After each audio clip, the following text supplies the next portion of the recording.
شعبہ خبر کی خاص پیشکش پروگرام حالات حاضرہ کا آج کا یہ خصوصی شمارہ لے کر ہم آپ کی خدمت میں حاضر ہیں۔ میزبان سید مبشر رفائی کا خلوص برا سلام قبول فرمائیں۔ ناظرین، پروگرام کے یہ خصوصی شمارے سیوا سپتاہ کے سلسلے میں آپ تک پہنچائے جا رہے ہیں۔ پروگرام کے آج کے اس خصوصی شمارے کا ہمارا موضوع رہے گا جدید تعلیمی پالیسی اور پسماندہ طبقوں کے لیے پروگرام۔ اس موضوع پر بات کرنے کے لیے جو مہمان آج اسٹوڈیو میں تشریف فرما ہیں، میں ان کا تعارف کرائی دیتا ہوں۔ میری بائیں جانب تشریف رکھتے ہیں جناب بشیر احمد ڈار صاحب۔ بشیر صاحب نے محکمہ تعلیم میں کئی عہدوں پر اپنے فرائض انجام دیے ہیں۔ آپ ایک معروف ماہر تعلیم ہیں اور اس کے علاوہ آپ ڈائریکٹر اکیڈمکس جے کے بورڈ آف اسکول ایجوکیشن رہ چکے ہیں۔ آپ نے secretary board of school education کی حیثیت سے بھی اپنے فرائض انجام دیے ہیں۔ ان کی بائیں جانب تشریف رکھتے ہیں پروفیسر جاوید اقبال بٹ صاحب۔ آپ کشمیر یونیورسٹی میں شعبہ انگریزی میں مدرس ہیں اور ساؤتھ کیمپس میں اس وقت تعینات ہیں۔ آپ دونوں مہمانوں کا استقبال ہے۔ بشیر صاحب، بات چیت کا آغاز آپ سے کریں گے۔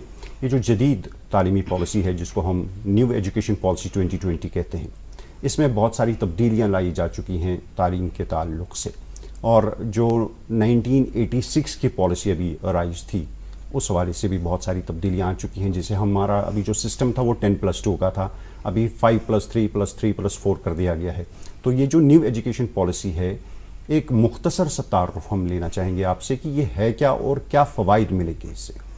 شکریہ مبشر صاحب۔ یہ نئی قومی تعلیمی پالیسی کی بنیادی وجہ، اس کو بنانے کی بنیادی وجہ جو بیان کی گئی ہے وہ ہے کہ 1992 کا جو قومی تعلیمی پالیسی تھی، جی، اس کا ایجنڈا جو تھا وہ مکمل نہیں ہو پایا۔ اس میں جو ٹارگیٹس تھے، جو پوری جامعہ پالیسی جو تھی وہ پوری طرح سے عربہ عمل نہیں لائی گئی۔ جی، اور اس پالیسی میں یہ بھی کہنا ہے کہ ایجوکیشن فار آل کا جو ایجنڈا تھا وہ بھی انفینشڈ رہا۔ جو 1992 کی پالیسی، نہیں، جو یونیسکو کا، جو یون کا ایجوکیشن فار آل، جی، اچھا، جس میں وہ جو پروگرام تھا وہ پروگرام نہیں جا چکا، وہ بھی پورا نہیں ہو سکا، جی، کیونکہ اس کا 2015 پہلے ٹارگیٹ تھا کہ ہم ایف اے گول جو ہے وہ 2015 تک کر لیں گے، مکمل کریں گے۔ اسی طرح سے یہ قومی پالیسی جو تھی 86-92 کی، جو سے 92 میں اس کو تھوڑا سا ترمیم اس میں کی گئی، جی، تو وہ بھی ایجنڈا طے نہیں پایا۔ جی، تو ان دو چیزوں کو مد نظر رکھتے ہوئے محسوس کیا گیا ہے کہ شاید ہمیں ایک نئی تعلیمی پالیسی کی ضرورت ہے، ترتیب دینی چاہیے، اور اس وجہ سے یہ نئی تعلیمی پالیسی تشکیل دی گئی۔ جی، اس پہ کافی بحثیں ہوئی، کافی ورکشاپس ہوئے ابھی تک، جی، 2-3 سال سے اس پہ مباحثہ چل رہا ہے۔ جی، جب ہم ایک تناظر میں دیکھتے ہیں کہ یہ مختلف پالیسیاں جو ہیں، کیونکہ جو ناظرین جو ہے انہیں جاننے کی ضرورت ہے کہ یہ ملک جو ہے کافی عریض اور وسیع ملک ہے، جی، اس میں کافی تعلیمی پالیسیاں 3-4 دفعہ تعلیمی پالیسیاں تشکیل دی گئی۔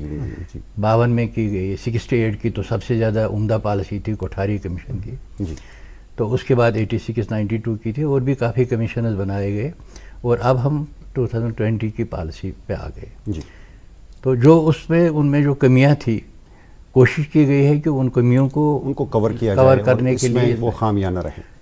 اب 86 پالیسی میں یہ تھا کہ ہم یونیورسلائز کریں گے، ہم بنیادی یہ جو تعلیم، پرائمری تعلیم جو ہے اس کو ہم عام کر لیں گے، جی، یہ ایک ٹارگیٹ تھا۔ اور اس میں یہ بھی ٹارگیٹ تھا کہ جو چھوٹے بچے ہیں، ارلی چائلڈہڈ کیئر ایجوکیشن جو ہے وہ بھی ہم شروع کریں گے، لیکن ارلی چائلڈہڈ کیئر ایجوکیشن کا ٹارگیٹ مکمل ہی نہیں ہوا، مطلب اس پہ زیادہ کوئی پیش رفت نہیں ہوئی کہ جو چھوٹے بچے ہیں، 3 سال کے، 4 سال کے، 5 سال کے کنڈر گارڈن کے بچے جو ہیں، آپ دیکھیں گے کہ سرکاری اسکولوں میں کنڈر گارڈن کہیں نہیں ہے، نرسری کلاسیں کہیں نہیں، تو یہ اس پالیسی میں یہ بتایا گیا ہے کہ اس پالیسی میں اگر آپ دیکھیں گے، اس پالیسی میں سب سے زیادہ عمدہ چیز جو ہے وہ یہ ہے کہ آپ نے 3 سال کے بچے سے لے کر 18 سال کے بچے تک کو یونیورسل ایجوکیشن دینے کا ارادہ کیا ہے، کہ ہم 3 سال کے بچے کو لے کے برابر، تو اس 18 سال کی عمر تک۔ اب اس میں یہ ہے کہ جو پرانا سٹرکچر جو تھا 92 پالیسی میں 10+2+3، اس کو تبدیل کیا گیا، اور نیا سٹرکچر جو ہمارے پاس ہے وہ ہے 5+3+3+4۔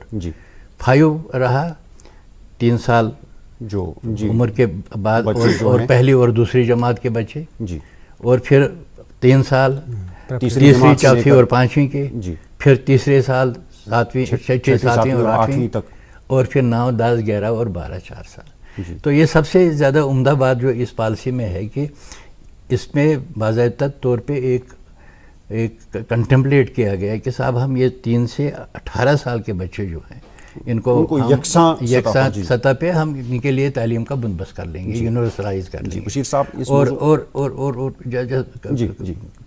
اور اس میں یہ کنٹمپلیٹ کیا گیا ہے کہ صاحب ہم 2030 تک 2030 تک 100% گراس انرولمنٹ ریشو کر لیں گے، جتنے بھی بچے ہمارے پاس ہیں 2.5 کروڑ کے قریب ایک ایسٹیمیٹ ہے کہ ان سارے بچوں کو ہم یہ جو چھوٹے بچے ہیں اسکول میں لائیں گے۔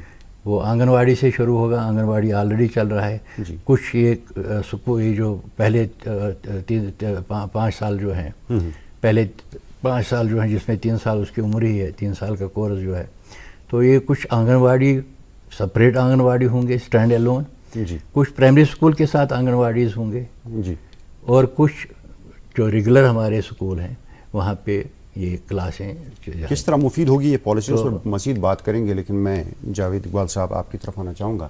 چنانچہ آپ ہائر ایجوکیشن سے تعلق رکھتے ہیں، ابھی تک جو ہمارا جو یو جی کورس تھا وہ 3 سال کا تھا، ابھی اس پالیسی کے تحت اس میں بھی تبدیلی لائی گئی ہے، تو آپ کیا سمجھتے ہیں کہ یہ کس حد تک مفید ہے؟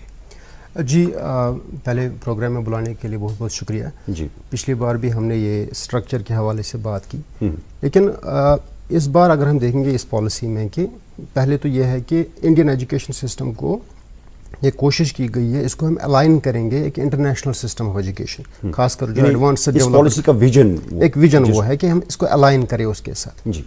ویژن کے حوالے سے اس میں یہ بھی ہے کہ فار ایگزامپل 3 قسم کی خاص کر فریڈمز اس میں اسٹوڈنٹ کو دی گئی ہے۔ اوور آل اگر ہم بٹوین دا لائنز اس پالیسی کو دیکھیں گے تو اسٹوڈنٹ ایمرج ہوتا ہے ایز اے کنگ۔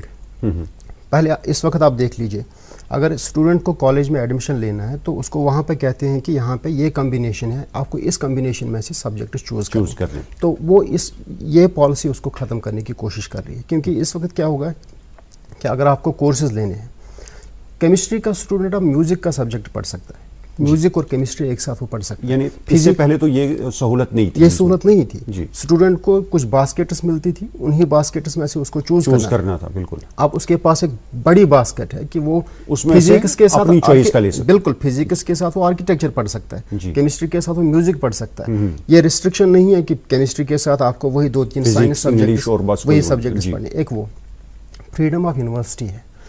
اس وقت جو پالیسی ہے کہ اگر آپ نے بی اے پروگرام میں ایڈمیشن لیا یا ایم اے پروگرام میں ایڈمیشن لیا، آپ نے کشمیر یونیورسٹی میں ایڈمیشن لیا، آپ کو کشمیر یونیورسٹی سے ہی سارے کورسز حاصل کرنے ہیں جی۔ لیکن اب کیا ہو رہا ہے کہ آپ نے یہاں سے ایک کورس لیا، آپ دہلی یونیورسٹی سے بھی دوسرا کورس وہاں سے حاصل کر سکتے ہیں، یہ سائملٹینیسلی ہو سکتا ہے، سائملٹینیسلی ہو جائے گا، سائملٹین یہ ویژن اس پالیسی کا کہ اسٹوڈنٹ کو آپ بند مت کر دیجئے ایک ہی باکس میں، ایک ہی یونیورسٹی جی۔ نمبر 2 میں ایک موٹی موٹی باتیں پر جو ہم پوسٹ گریجویشن کی بات کرتے ہیں، سپوز پوسٹ گریجویشن ایک اسٹوڈنٹ ایک پرٹیکولر سبجیکٹ میں کر رہا ہے، اگر کشمیر یونیورسٹی میں اس نے لیا ہے وہی سبجیکٹ، کیا وہ وہی سبجیکٹ دوسری یونیورسٹی میں لے سکتا ہے یا کوئی دوسری یونیورسٹی میں؟ مثال کے طور پر ایم اے پروگرام ہے، کوئی ایم اے پروگرام میں اس کو کچھ کریڈٹس حاصل کرنے تھے، اب اسٹوڈنٹ کے پاس یہ چوائس ہے کہ وہ کچھ کریڈٹس یہاں سے حاصل کر سکتا ہے، کچھ کریڈٹ دہلی یونیورسٹی سے حاصل، اس کی چوائس ہے، جہاں اس کو لگے کہ ٹیچر اچھا ہے، جہاں اس کو لگے کہ وہاں پہ ان کے پاس بیٹر فیسلٹیز ہے ڈیجیٹل وائز، تو وہ وہاں جا کے وہ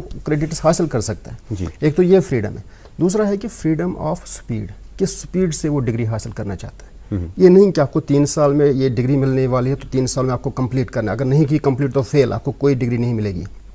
اب کیا ہو سکتا ہے کہ آپ 1 سال کے بعد آپ نے ڈگری کورس کیا، وہاں پہ آپ کو سرٹیفکیٹ کورس، آپ چلے گئے، پھر 2-3 سال بعد واپس 1 سال کے بعد وہ چھوڑ بھی سکتا ہے، بالکل وہ ایگزٹ آپشنز ہیں، ایگزٹ آپشنز ہیں 1 سال کے بعد، 2 سال کے بعد، 3 سال کے بعد، اسی طرح کے طریقے سے پھر ایم فل تو انہوں نے اب ڈسکنٹینیو نہیں۔ اس کو میں یہاں پر وضاحت چاہوں گا، ایک اسٹوڈنٹ ہے، اس نے 1 سال کے بعد جو 4 سال کے اس کو یو جی کورس کرنا ہے، بالکل اس نے 1 سال کے بعد چھوڑ دیا، بالکل اگر وہ کچھ وقت کے بعد وہ سال 2 سال 3 سال بعد اس کو یہ خیال آیا کہ میں کنٹینیو کروں گا وہ کورس، کیا وہ اس وقت کنٹینیو کر سکتا ہے؟ بالکل اس میں ہے نا، اور وہ ایک سال اس کا ایک گنا جائے گا، وہ کاؤنٹ ہو ایکومولیٹ اس میں یہ کیا کیا ہے انہوں نے کہ اکیڈمک بینک آف کریڈٹ انہوں نے کریٹ کیا ہے. یعنی کہ جیسے آپ نے بینک میں ایک اکاؤنٹ کھولا ہے، اسی طریقے سے آپ یونیورسٹی میں اکاؤنٹ کھولتے ہیں، آپ نے کریڈٹ رہے گا، وہ آپ کے کریڈٹ رہے گا وہاں پہ. تو اگر آپ نے وہ ڈگری حاصل کی، وہ کریڈٹس وہاں سے یہ ڈسکاؤنٹ ہو جائیں گے، آپ کو پھر کریڈٹس جمع کرنے پھر کسی دوسری ڈگری کی حاصل کرنے کے لیے. جی تو ایک پیراڈائم شفٹ ہے یہ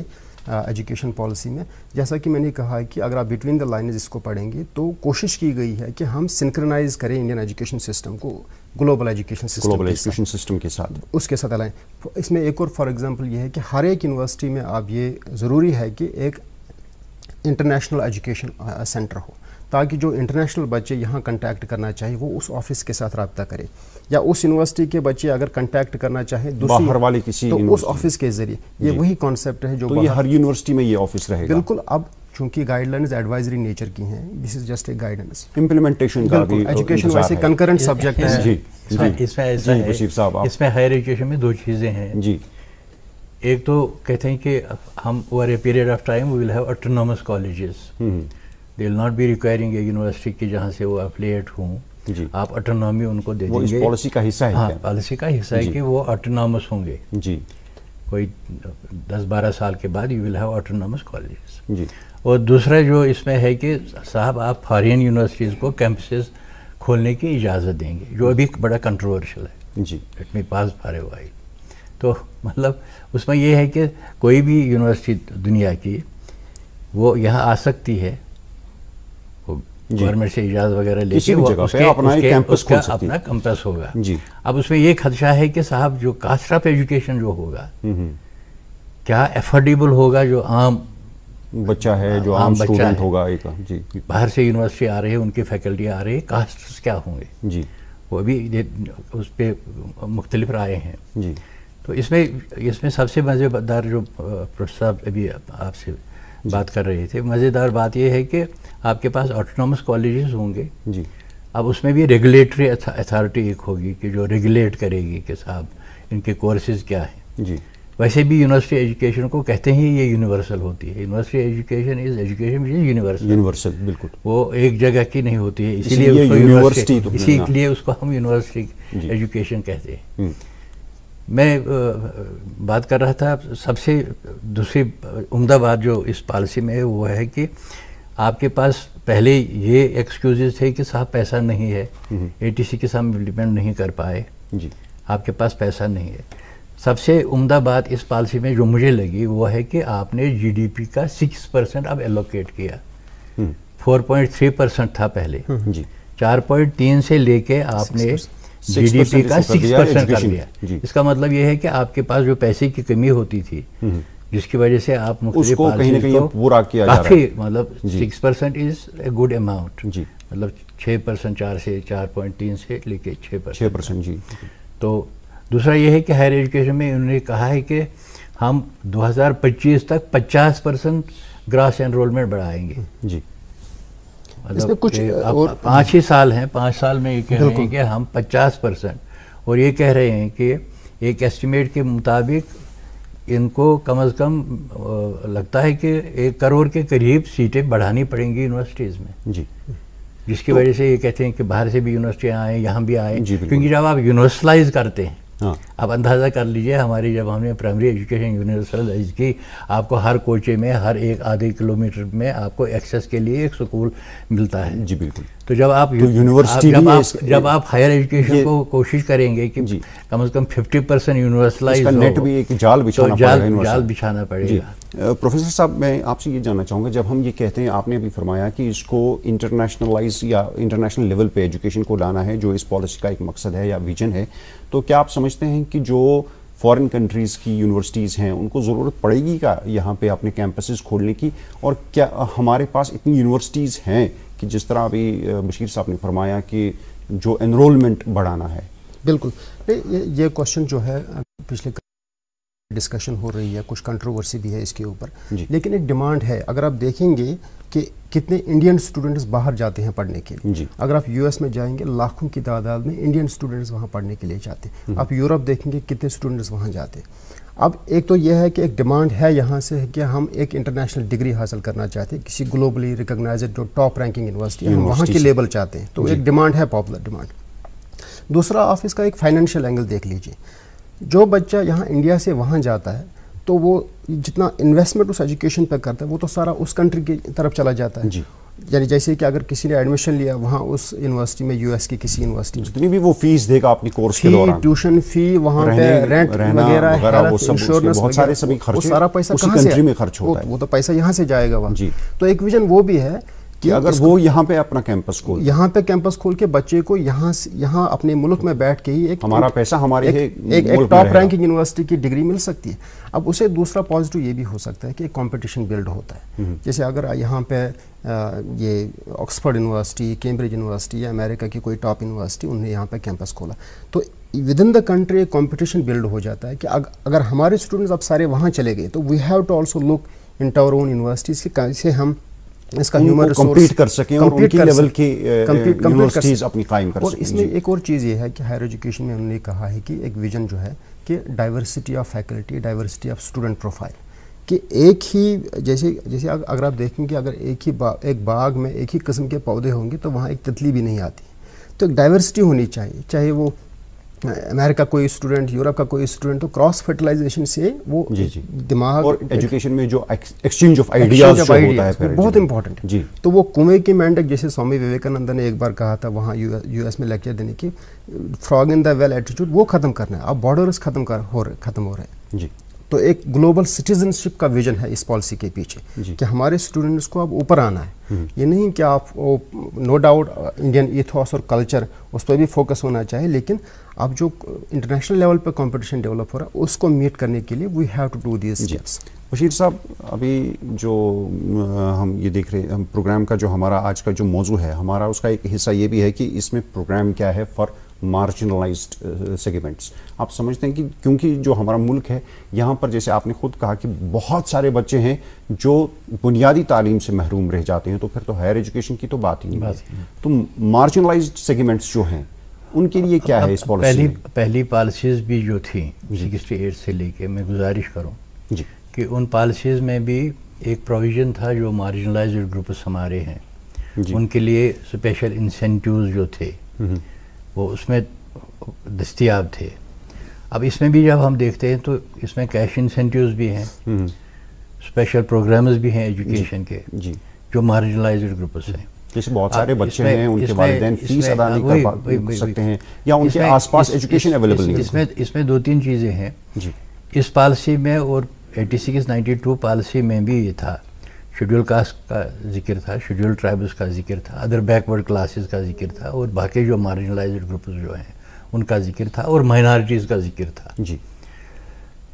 اور جب ہم پرانی پالیسی 86-92 کو دیکھتے ہیں، وہاں بھی انسینٹیوز تھے، وہاں بھی پروگرامز تھے، اب اس میں بھی زیادہ ایمفیسس ہے، لیکن بدقسمتی سے اس پالیسی میں جب ہم مائنارٹیز کی بات کر رہے ہیں، جس طرح سے ایمفیسس مائنارٹیز ایجوکیشن پہ، ان کی مارجنلائزیشن پہ 86 پالیسی میں تھا، وہ اس پالیسی میں نہیں ہے، وہ ایمفیسس نہیں ہے، وہ ایسرشن نہیں ہے۔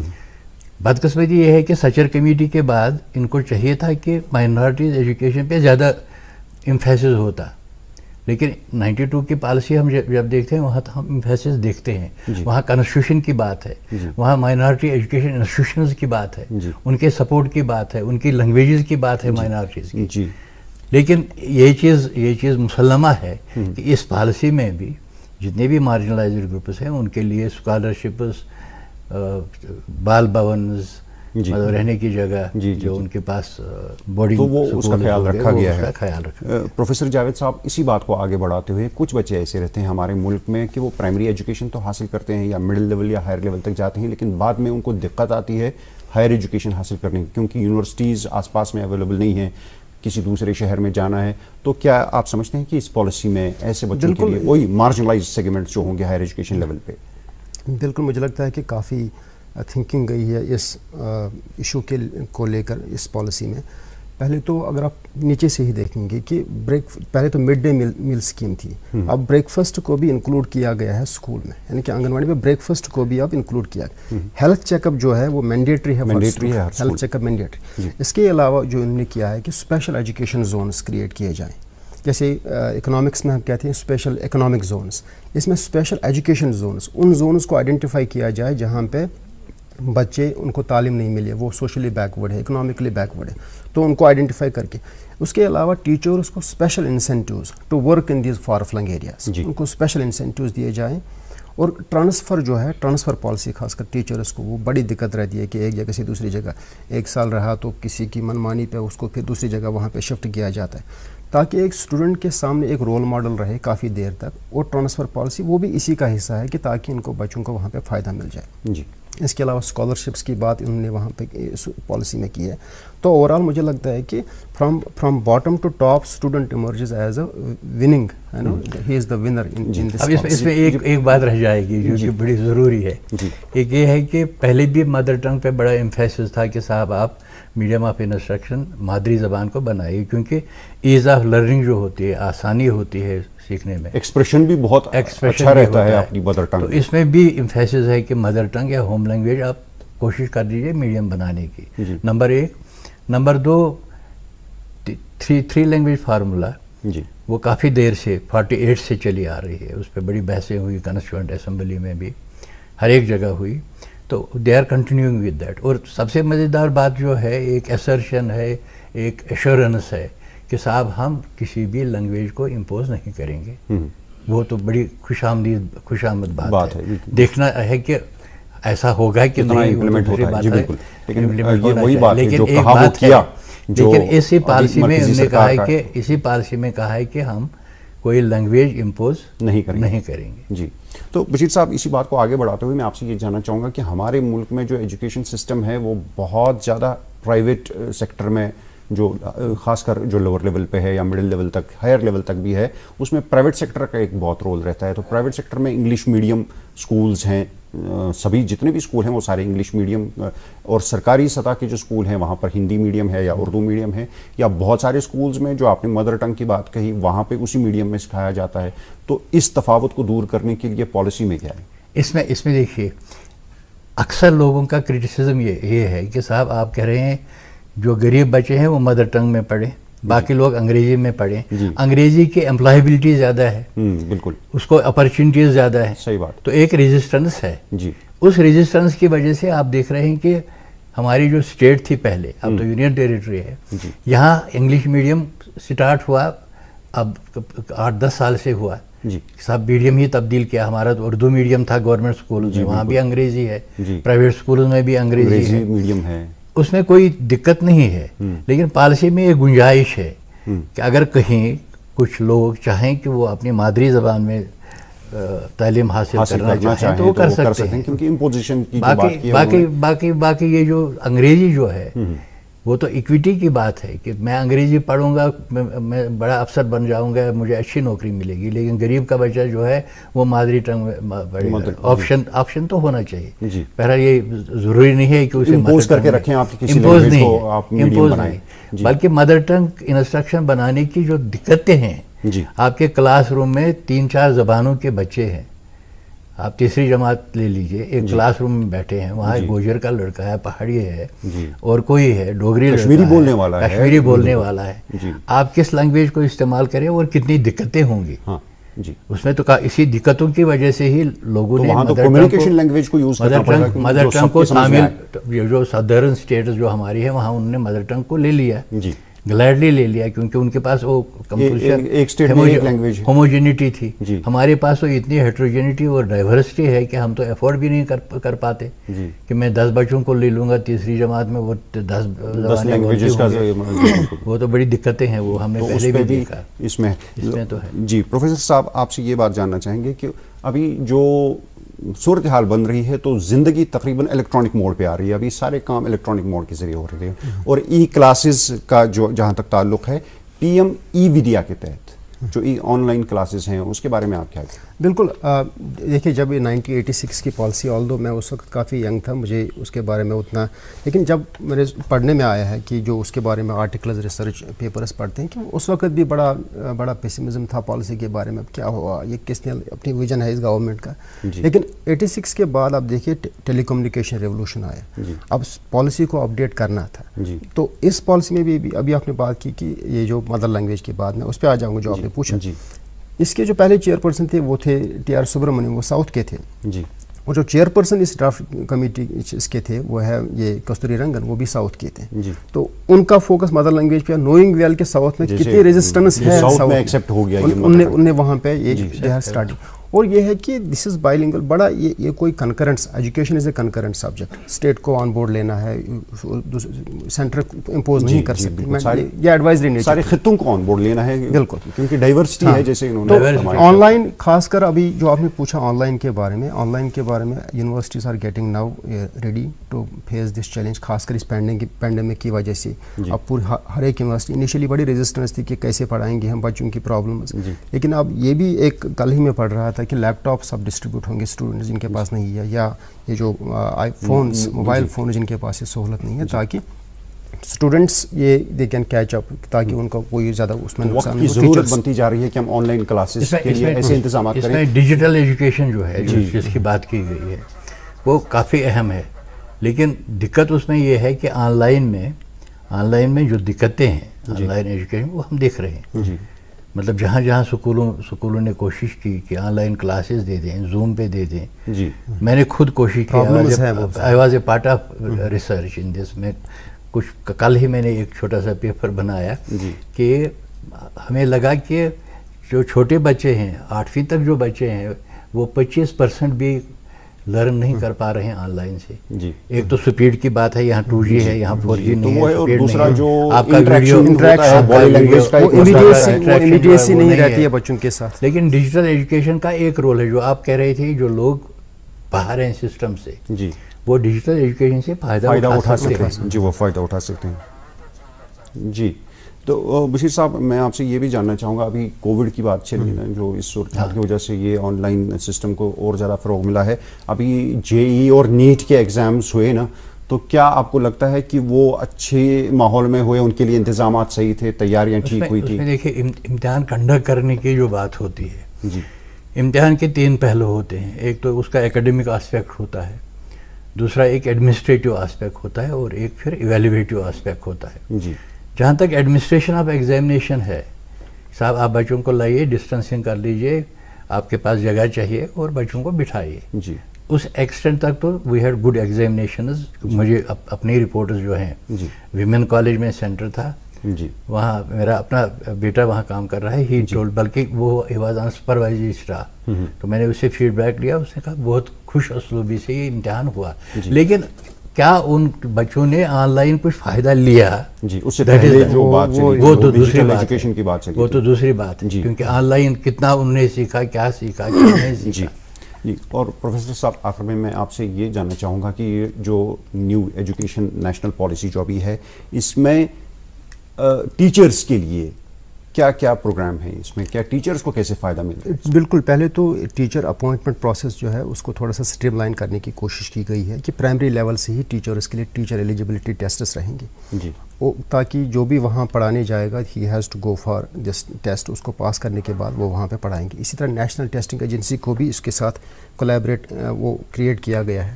اس کے علاوہ ٹیچر ڈیمانسٹریشن اس پہ ایمفیسس کیا گیا.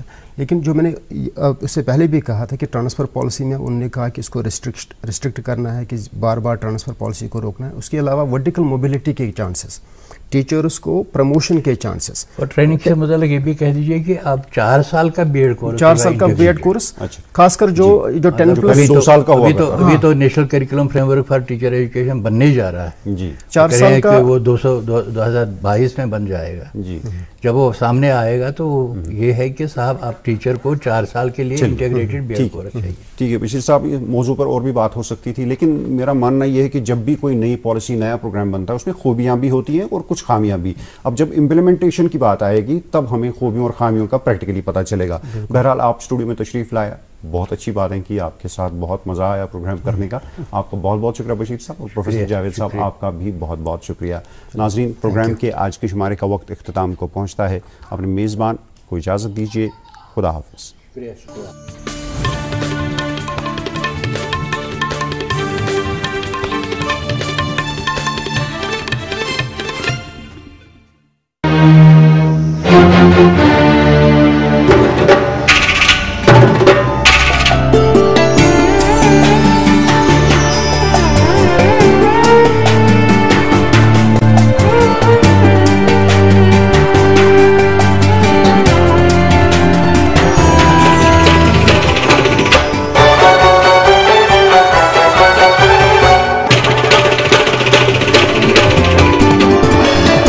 آپ دیکھ رہے